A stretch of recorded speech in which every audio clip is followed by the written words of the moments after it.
Imagine controlling electrical devices from your phone, and if you don't want to use your phone, you can also control them manually using these switches. So today I built this 4-channel ESP32 IoT Smart Switch that lets you control appliances wirelessly or manually anytime. So let me first show you how this thing works. This is the custom web interface, and from this button I can turn all lights on or off at the same time. And with these 4 buttons here, I can control each light individually. The interface is simple, but it's fully functional. I can also control the lights using these on-board manual buttons, and whenever I switch something from here, the status updates on the web interface instantly as well. So how does this system actually works?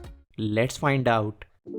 These are the main components we will be using to build this project. The buying links are already mentioned in the description.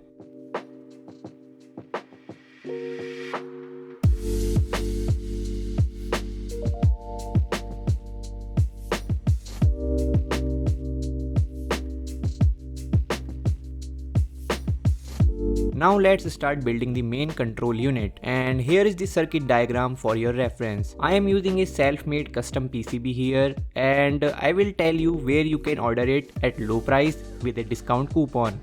First, we have the high link module, which converts household AC voltage into 5V DC to power our circuit. Next is a mini fuse that protects the board in the case of short circuit. Here we have a 330 ohm resistor for the red LED indicator.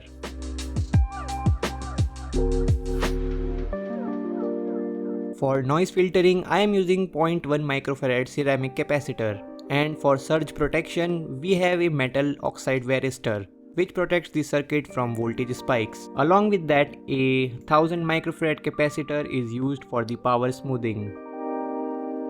Here we have the ULN 2003 IC, which allows the ESP32 to control high current devices like relays. And these are the female header pins where the ESP32 will be mounted on the PCB. Here we have 5 2-pin screw terminals. First one is for AC power input, and the other 4s are used to connect the appliances. These are 4 5V relays which act as switches to operate our AC appliances. Right in front of the relays, we have 4 blue LEDs that indicates the status of each relay. And corresponding to those LEDs, we have these current limiting resistors. Finally, these are 12mm tactile switches that allow us to manually control the appliances. Now apply masking tape to each component to prevent them from falling while soldering.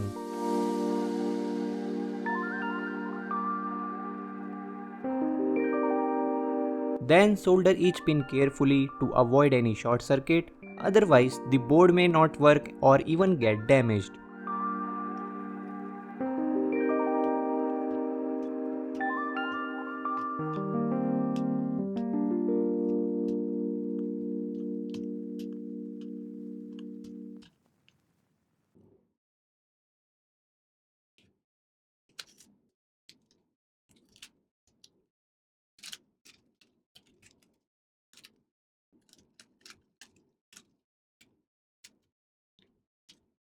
Now attach the ESP32 module to the female header pins, and as you can see how amazing and clean our IoT board is looking. To order this amazing custom PCB, download the Gerber file from the link in the description. I have used a reliable and low cost PCB manufacturer, JLC PCB. Just head to their website and upload the Gerber zip file. For the specs, set the board to 2 layers, choose how many copies you need, and set the board thickness to 1.6 mm. Now add this PCB to your cart, then check out. You can track your order with their fast 24-hour manufacturing, and you will receive your board within a week. JLC PCB also manufactures 1 to 8 layer boards, including flex PCBs, metal core PCBs, high frequency PCBs, along with PCB assembly services, starting at just $2, and their quality is top notch. Sign up from my link in the description and get a $123 coupon from JLC PCB.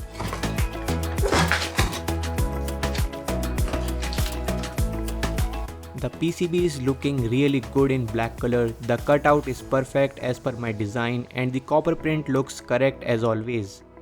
Now let's upload the code to the ESP32 dev module. Connect the micro USB cable from your laptop to ESP32 and then open the Arduino IDE. This is the code we need to upload. It already includes the built-in ESP32 web server code. Here you just have to enter your Wi-Fi name and password.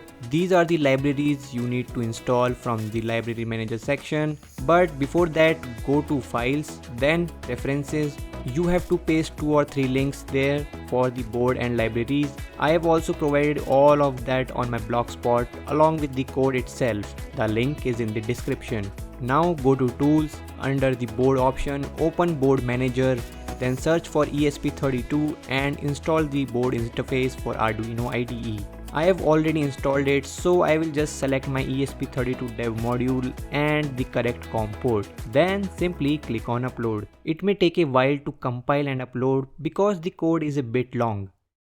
Alright, it's successfully uploaded. Now open the serial monitor and select this baud rate. Then press the EN button on the ESP32 to get your personalized web server address. Remember this address, okay? By the way, many of you ask from where I design my professional PCBs. So let me quickly tell you, for that I use Altium, a platform that makes electronic design easier, faster and more connected.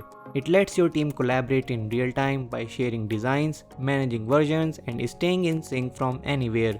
And for students, they have Altium Student Lab. Just sign up with your university email for free access to step-by-step PCB courses and industry recognized certifications that prepares you for real world roles and help you stand out in job opportunities. Hit the link in the description and start building your future with Altium. Now let's get back to the build. For the light demonstration, I am using these modular bulb holders and we need 4 of them to test all 4 channels. To connect them to the board, I am using this 2-core flat cable of 1 square millimeter. First peel off the insulation from the wires, then insert the wires into the holes of the holder and tighten them properly using a screwdriver. On the other end of the cable, connect the wires to the terminal block on the board. Just remember that we are leaving the first terminal because that one is for our household AC supply. Now repeat the same process for the remaining 3 holders. And finally, we can insert the bulbs into the holders as well. Now we just have to attach the remaining wire to the AC power supply terminal block. I am marking a point on the red wire side because we have to connect the line or phase of the AC supply here, and the other one will be for neutral. In simple terms, you can think of the phase side like the positive in DC and the neutral like the negative side. So we have to make sure the phase is connected correctly because only then will the fuse protection work properly and keep the board safe from the short circuits. The board will still work even if the polarity is reversed, but in that case the safety protection will be compromised. Now to check which side of the socket has the phase, I am using a tool called a tester. Just insert it into the socket hole, and if the light inside the tester glows, that side is phase and other one is neutral. Now connect the red wire to the phase side and the other wire to neutral. As you can see, our red LED has turned on, which means the board is now powered and ready to work. Now take your phone and open any browser. Here I am using Chrome. Then type the web address we got from serial monitor.